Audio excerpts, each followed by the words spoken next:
Assalamu alaikum muhterem millettaşlar, siz Tatarlar tapşırığın qarıysız. Bizning maqsadımız türlü qitqalarda yaşavuşu millettaşlarımızı birleştirib, onlarning turmuşundagi vaqialarını yaqtirtib. Bugungi programmada Qozonda Şingiz Aytmatovning tuğuna 90 yıl tuluğa bağışlangan fenni ameli konferensiya uzdi. Şingiz Aytmatov bizning Tatar xalqi uchun o'z kishi, o'zimizning yozuvchimiz. Jidipolot shahrida ko'zga yirtish munlari festivali. Şu konkurska Iraklardan, bütün dünyadan kelganlar Tatarlar, bizlerning Tatar tilin, ijodin, medeniyetini alar şulay ko'taraykan, bu albatta bek zo'r natija deb aytasam, ish deb aytasam kelay. Оренбургда Мәдинә Рәхимқулова истәлегенә мемориаль тақта куелды. Мәдинә апа үзеннән соң 20дән артык китап калдырды. Бүгенгесе көндә алар китапхананың алтын фонды. Казанга төрки телле илләрдән студентлар җыелды. Казан қаласы жүдә шырайлы, тілі жағынан біздерге жүдә жақын. Уфада ике легендар шәхесебез Фәрида Кудашева һәм Бәхти Гайсин истәлегенә багышланган фестиваль. Фәрида апа белән Бәхти абыйның шундый матур юллары, без аңардан алар ул юлны без үткәргә тиешбез, ул юллар ябылмасын. Тапшыру ахырында тарихи кадр сәхифәсе. Бу ел дөнья күләм танылган язучы, дәүләт һәм җәмәгать эшлеклесе, кыргыз һәм татар халыкларының бийек улы Шыңгыз Терекул улы Айтматовның тууына 90 ел. Шул уңайдан 20нче гасырның икенче яртысында милли әдәбиятлар яңарышы һәм Шыңгыз Айтматов дигән темага халыкара фәнни гамәли конференция узды. Чарада безнең төшерү төркеме дә эшләде. Сүз Ләйсәнә Садретдиновага. Шыңгыз Айтматовның туган көнендә узган халыкара фәнни гамәли конференцияның юнәлешләре байтак. Россияның мәдәни киңлегендә милли әдәбиятлар 20нче гасырның икенче яртысында милли әдәбиятларда чын барлыкны чагылдыру юлларын эзләү. Милли әдәбиятлар тарихы гомумилек һәм үзенчәлекләр. Шыңгыз Айтматов иҗатының Россияның милли әдәбиятларында чагылышы, Идел Урал әдәби җирлегендә Шыңгыз Айтматов иҗаты аның иҗатын мәктәптә һәм югары уку йортында өйрәнүнең актуаль мәсьәләләре, иҗаты һәм милли сәнгать. Здесь я хочу привести слова государственного советника Республики Татарстан, нашего первого президента Ментимира Шариповича Шаймиева, который сказал, что Чингиз Айтматов – это явление, в его произведениях мировая философия, его творчество – это мировое наследие. И Ментимир Шарипович, который глубоко знает творчество Чингиза Айтматова, был с ним знаком и дружил с ним, я думаю, имел полное основание, полное право эти слова произнести. Чарада чит илләрдән Россия төбәкләре Татарстаннан галимнәр килгән. Бұл күні мен Айтматовтың ене жұртында, Айтматовтың енесі туылған жерде болғаныма терең қуаныштамын. Нагима Хамзаевна қырғыз елінің дағы енесі, татар елінің дағы енесі, бізді біріктірген көп нәрсе бар да Айтматовтың тегерегінде. Телевиздағы бір, деневизда жақын, біріктіруші күч Айтматов. Конференция эшендә катнашу өчен 70кә якын фәнни доклад кабул ителгән. Безнең эшендә бераз гаҗәпләндерде, активлык бар, өйрәнү бар. Нәкъ менә милли әдәбиятлар белән бәйләгәнгә күрә киңәя төшә, тема киңәя төшә. Милли әдәбиятлар арасында гына түгел, төрки республикалар, бүгенге көндә Казакстан, Үзбәкстан, Азәрбайҗан, алар да әлеге безнең хезмәтләребезгә бик игътибар белән карыйлар һәм үрнәк алыр әйберләр бар икәнлеген әйтәләр аларда. Шуңа күрә менә бүгенге сөйләшү, менә шушы бүгенге көндәге әдәбиятның торышын, әдәбиятның милли әдәбиятларның йөзен ачу, аның киләчәген барлау өчен бер тәргиш булыр дип уйлыйбыз бүгенге чара. Шыңгыз Айтматов улышын мәгънәсендә татар әдәбиятын яхшы беләдер иде. Ул аеруча Габдулла Тукай һәм Галимҗан Ибраһимов ижатларына тирән хөрмәт белән карады. Хәтта үзенең бер язмасында, әгәр минем кулыма Галимҗан Ибраһимовның Казак кызы романы килеп эләкмәгән булса, мин киләчәктә белмим, нинди язучы булган булыр идем дип. Конференцияда Татарстан Республикасы дәүләт органнары, Фәннәр академиясы, язучылар берлеге, фәнни белем бирү оешмалары, вакытлы матбугат вәкилләре катнашты. Алар арасында Шыңгыз Айтматовны белгән, аралашкан галимнәребез, язучыларыбыз да байтак иде. Шыңгыз Айтматов үзенең татарлар белән бәйләнешен, Татарстан белән бәйләнешен һәр вакыт искә төшереп килде. Менә мәсәлән 1972 елда ул беренче тапкыр Казанга кыргыз әдәбияты көннәрен уздырырга килгән иде. Минем хәтеремдә менә 13 сентябрь көнне Казан университетының актлар залында аның җәмәгатьчелек белән очрашуы булды. Менә ул вакытта нишләптер без игътибар итмәгәнбез. Ул үзенең әнисе татар икәнлеген әйткән иде. Менә мин аны көндәлегемә язып куйганмын име. Аның исеме иҗаты яши. Бу хакта менә әлеге Татарстан Республикасы Милли китапханасы әзерләгән күргәзмә тагын бер кат исбатлый. Ләйсәнә Садретдинова, Татарлар, Казан. Казакстан Республикасында 200 меңнән артык татар яши. Әлеге милләттәшләребез үзләренең тарихи ватаннарыннан бик ерак булсалар да, ана телен бер кайчанда онытмыйлар. Җидепулат шәһәре дә искәрмә түгел. Биредә 9 меңгә якын милләттәшебез яши. Һәм алар төрле татар кичәләрен, фестивальләрне, милли бәйрәмнәребезне зурлап үткәрәләр. Шуларның берсе көзге Иртыш моңнары фестивале. Тулырак безнең җирле хәбәрчеләребез репортажында. Әлеге кичәнең төп максаты милләттәшләребезнең иҗатка омтылышын хуплау, татар халкының мәдәниятен үстерү, гореф-гадәтләребезне саклап калу, сәнгать төрләрен популярлаштыру. Фестивальне 19-нчы Татар Саган фестивале багышлыйбыз. Туфан Миннулин, драматург, урысча әйткәндә государственный общественный деятель, аның иҗатына багышлыйбыз. Фестивальдә катнашучылар зур бер гаилә кебек. Аларны сәнгатькә булган мәхәббәт берләштерә. Җыр, бию, нәфис сүз, уен коралларында уйнау жанрлары буенча көч сынашырга дип конкурсантлар Семей, Павлодар, Өскәмән, Омск, Томск, Новосибирск, Казан һәм башка шәһәрләрдән килгәннәр. Алар арасында 3 яшьтән алып өлкән яшьтәгеләргә кадәр кеше шактый күп.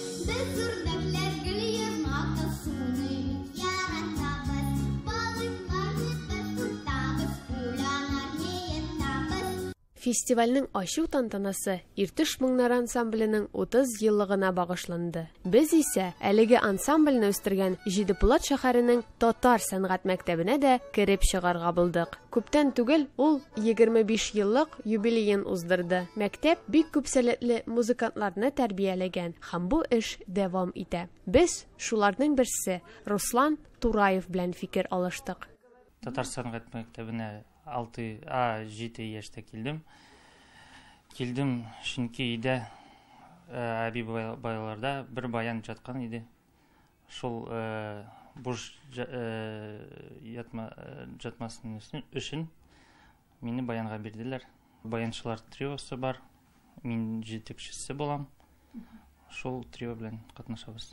Инде кабат фестиваль эшенә күчик. Беренче этап узды. Жюри әгъзалары барлык катнашучылар арасыннан иң сәләтле, иң осталарны сайлап алдылар. Шушы конкурска ераклардан, бүтән дөньядан килгәннәр татарлар үзләренең татар телен, иҗатын, мәдәниятен алар шулай күтәрә икән. Бу әлбәттә бик зур нәтиҗә дип әйтәсем, эш дип әйтәсем килә.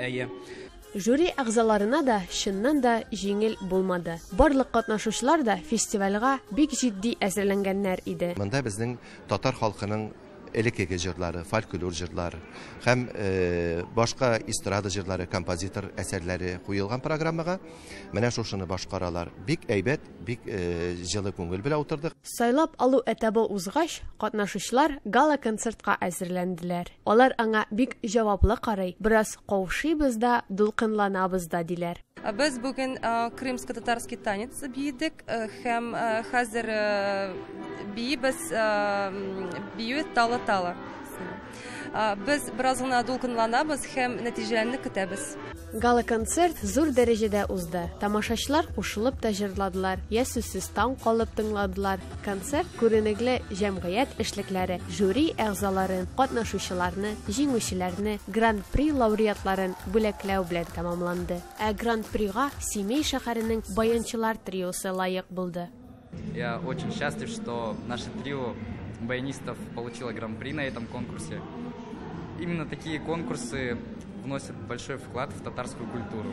Менә шулай итеп, фестиваль дә тәмамланды. Катнашучылар үз шәһәрләренә юл тоттылар, ә без чыгышлардан, милләттәшләребезнең иҗатыннан әле бик озак вакыт тәэсирләнеп яшәрбез. Таңсылу Насырова, Бауыржан Каҗаканов, Татарлар, Казакстан. Оренбургта күренекле чордашыбыз, тарихчы, галимә, Татарстанның атказанган мәдәният хезмәткәре Мәдинә Фәтхи кызы Рахимкулова истәлегенә мемориаль такта куелды. Мәдинә Рахимкулова Хөсәйнә мәдрәсәсе тарихын мәңгеләштергән, Оренбургның узган гасырда милләтебезгә хезмәт иткән шәхесләрен таныткан китаплары белән хөрмәт казанды. Ризаддин Фәхретдиннең исемен халыкка кайтаручы да ул иде. Такта ачуны оештыручылар Оренбург туган тел татар милли мәдәни мөхтәрияте һәм шәһәрнең Хөсәйн Ямашев исемендәге китапханәсе. Тантанадан безнең хәбәрчеләребез. Хотел сказать слова благодарности нашей инициативной группе, сформированной при татарском сообществе города Оренбурга, которые вынесли эту идею, которые больны этой идеей много лет и которые хотят сохранять свою культуру, язык и самобытность. Мәгърифәтче, педагог, мәдәният тарихчысы, энциклопедист, фикер иясе. Сирәк милләт пәрвәрне искалу өчен шәһәрнең хакимият җитәкчеләреннән алып, гади оренбурлыларга кадәр килгәннәр иде. Мәдинә апаны белгәннәре дә, аның белән таныш булмаганнары да, барысы да ул яшәгән йорт янында.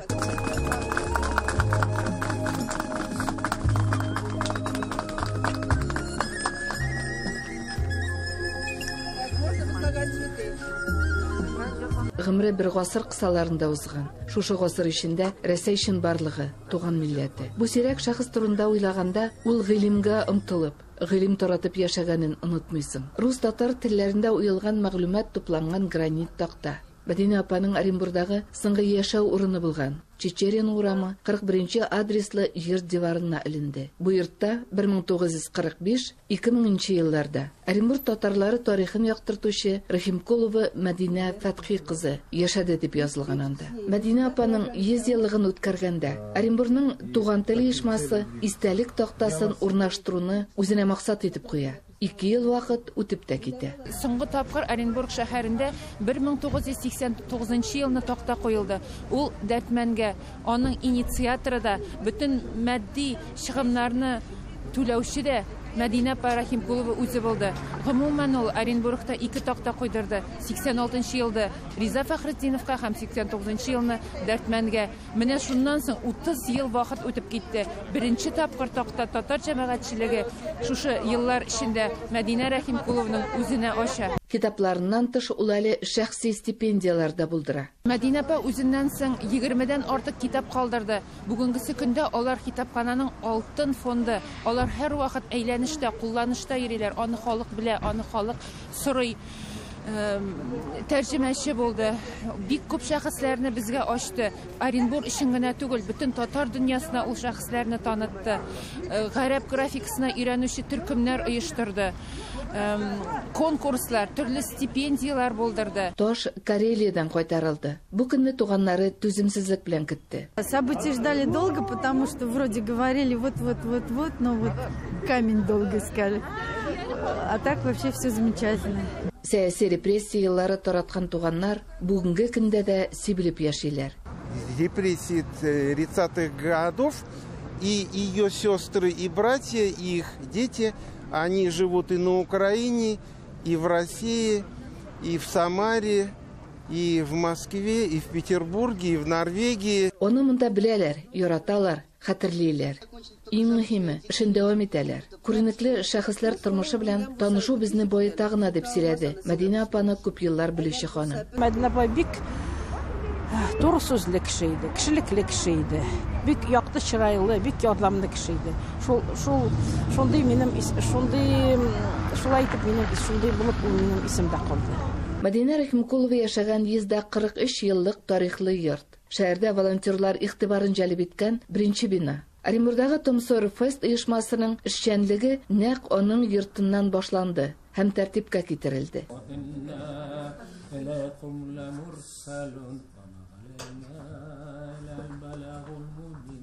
Мәдинә Фатхи кызын искә алуны күп еллар буена чорыбызның күренекле шәхесе аны үз туган йорты кебек якын күргән мәдәният, мәгърифәт учагында Ямашев китапханәсендә дәвам иттеләр. Мәдинә Рахимкулова Татарстан Республикасының атказанган мәдәният хезмәткәре.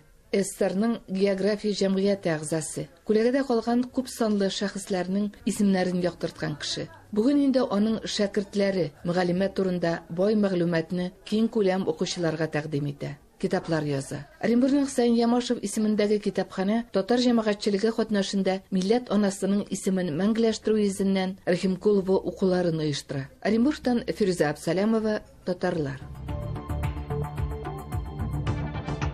Хөрмәтле тамашачылар, сез халкыбыз тормышына багышланган татарлар тапшыруын карыйсыз. Программабызның икенче өлешендә Казанга төрки телле илләрдән студентлар җыелды.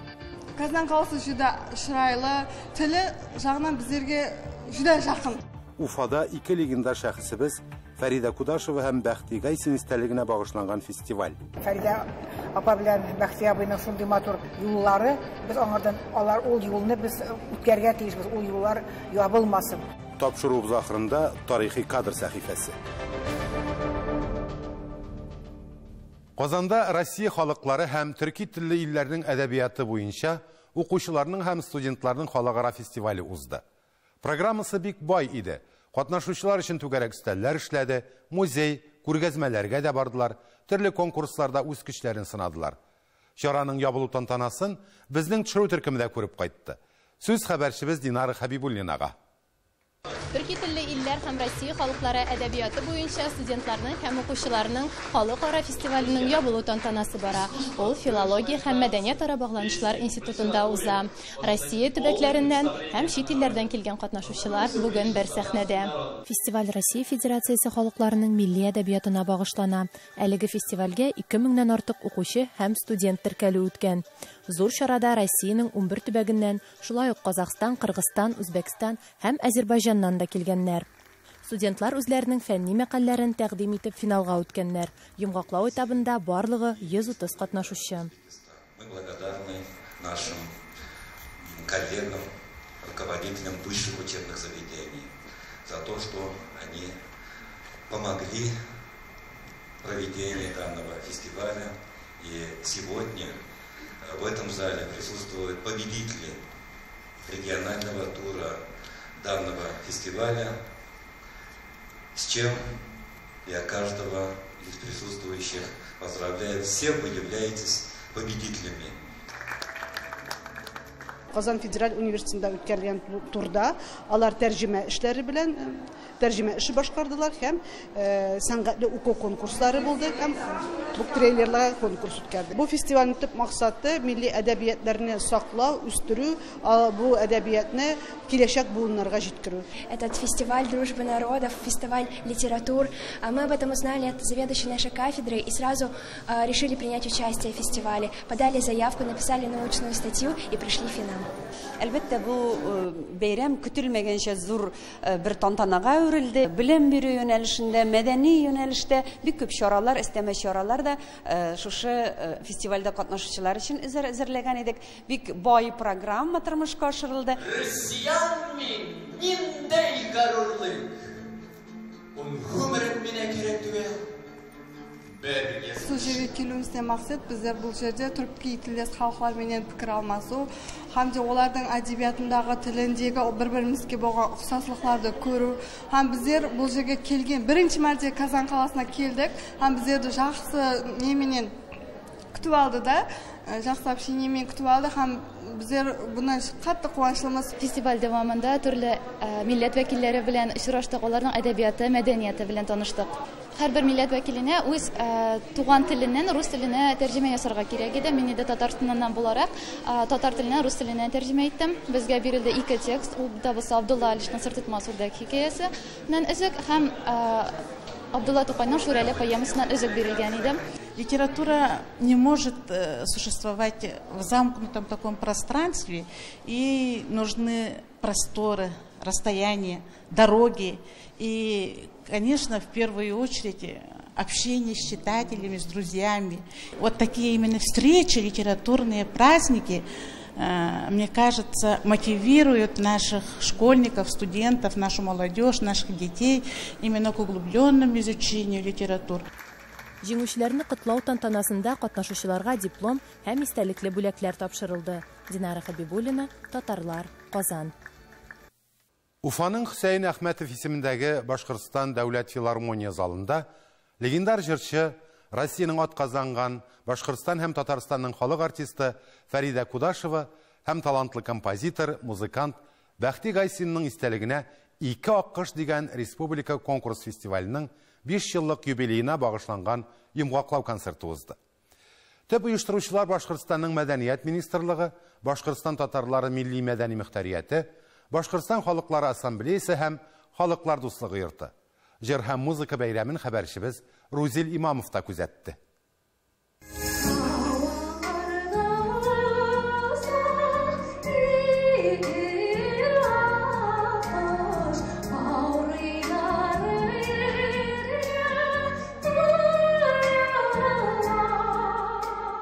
Җыр һәм музыка бәйгесенә башлангычны Рима Утяшева җитәкләгән Башкортстан татар милли мәдәни мөхтәрияте салды. 2 аккышның йомгаклау өлешендә Фәрида Кудашевның туган ягы Чишмә районыннан һәм Бәхти Гайсинның туган төбәге Авыргазы якларыннан күп кенә вәкилләр дә килгән иде. Biz 5-нче тапкыр үткәрәбез бу 2 аккышны. Мин уйлыйм инде әле менә карап репетиция вакытында әйтәм Фәрида апа белән Бәхти абыйның шундый матур ниләре теге юллары, без аңардан алар ул юлны без үткәргә тиешбез, ул юллар ябылмасын. Фәрида Кудашева исеме милли җыр сәнгатенең тарихына алтын хәрефләр белән язылган. Чишмә районында җыр башкаручылар бәйгесе үтсә, Авыргазы районында исә гармунда уйнаучылар көч сынаша. Хөсәйн Әхмәтов исемендәге Башкорт дәүләт филармония залында үтүче гала концертка тамашачылар да төрле районнардан килгән. Бәлки чактан ук Фәрида апаның моңы белән сугарылып үскән кешеләр. Менә мин үземнең сәнгатемдә дә рәссам булсам да, һәр вакыт аның җыр моңы күңелдә күпме ул безгә моң керткән, шуларны үземнең әсәрләргә ничектер булса да кушарга тырышам.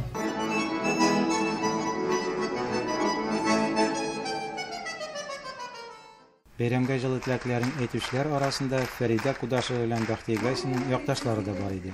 Фәрида Кудашева белән Бәхти Гайсинның кичәләре, искә алу кичәләре һәрбер мәдәният учакларында, библиотекаларда, музейларда кабатланып тора. Ә инде Бәхти ага Гайсинның күргәзмәсе район музеенда бар һәм аның туган авылында яңадан музей барлыкка китерү дигән шара әлеге көндә алып барыла. Фәрида Кудашева һәм Бәхти Гайсинның иҗаты белән без күптәннән танышбыз. Бүгенге шара безгә бик ошый, чөнки бу шарада катнашучылар арасында кичкенәдән алып өлкәннәргә кадәр чыгыш ясаучылар булды. Киләчәктә дә без шундый шараларны көтеп алабыз, чөнки ул шаралар безгә бик нык ошый. Бәйгенең йомгаклау өлешенә аның алдагы сайлап алу турларында җиңүчеләр чыгыш ясый. Арада әле музыка көллиятендә һәм мәктәптә генә укучылар да, өлкәннәр дә бар.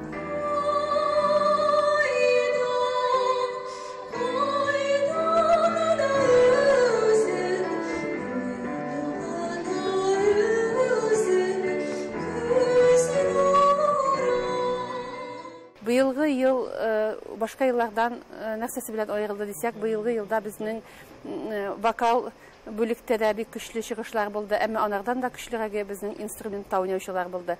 Бик күп талантлы яшь музыкантларыбыз безне сокландырды. Җыр башкаручылар да, гармунда уйнаучылар да бик сәләтлеләр. Димәк, конкурс үз максатына ирешкән, яңа талантларны ачкан. Аларның кайберләре киләчәктә зур сәхнәләрендә яулар әле. Рузил Имамов, Татарлар, Уфа. Тарихи кадр сәхифәсе сезне атна сайын фотосурәтләр аша дөнья буйлап сибелгән милләттәшләребез тормышы, аларның яшәеше белән таныштырып бара. Бүген сүзебез Үзбәкстанның Ташкент шәһәрендә гомер итүче Хабибуллин Наил Кәрим улы турында булыр.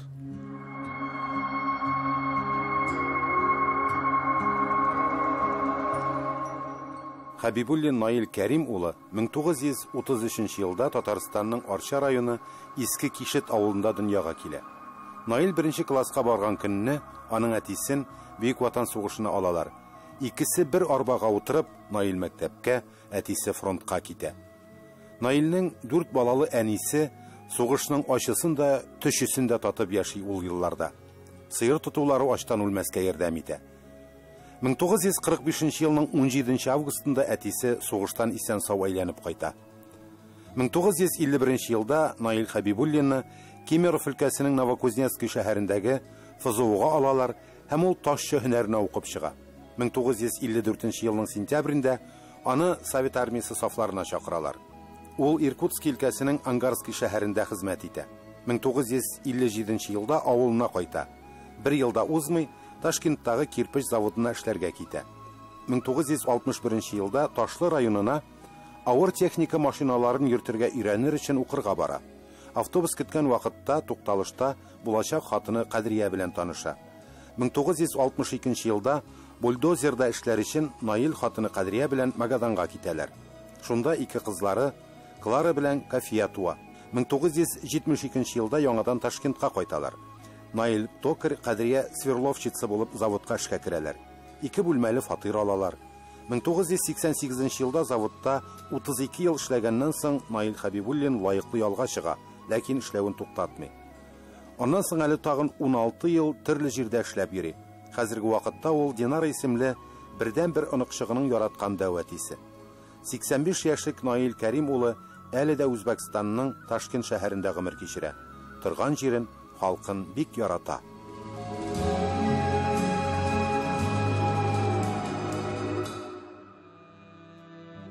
Бүгенгә менә шулар, хөрмәтле тамашачыларыбыз.